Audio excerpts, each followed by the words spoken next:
Chapter 12. How do they get there? Kids go to school every day. How do they get there?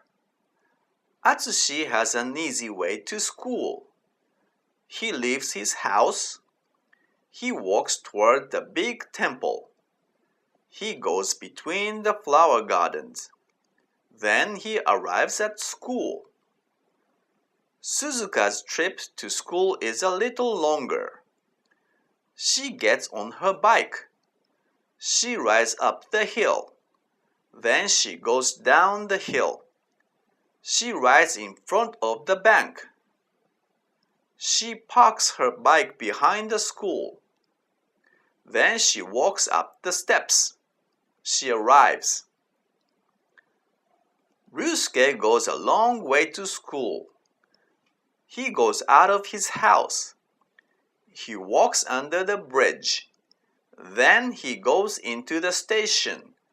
He buys a train ticket at the ticket machine. He goes through the ticket gates. He climbs up the stairs. He waits on platform 6. He gets on the train. He rides the train towards Shinjuku.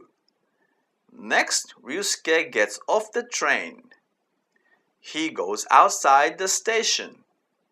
He turns to the left.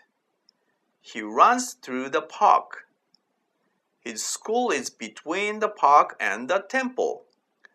But Ryusuke's way to school is not the longest.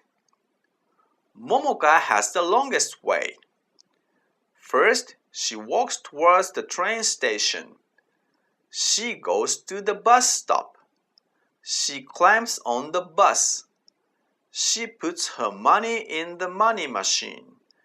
She rides the bus for 20 minutes.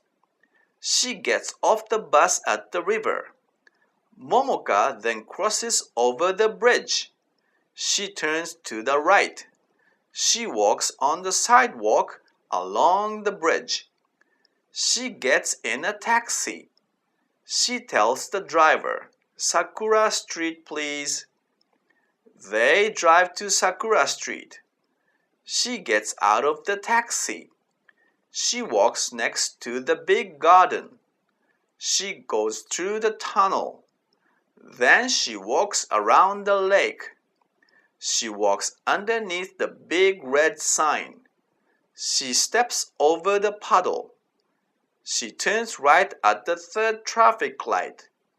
Her school is in front of the city library. Finally, she makes it. How long is your way to school?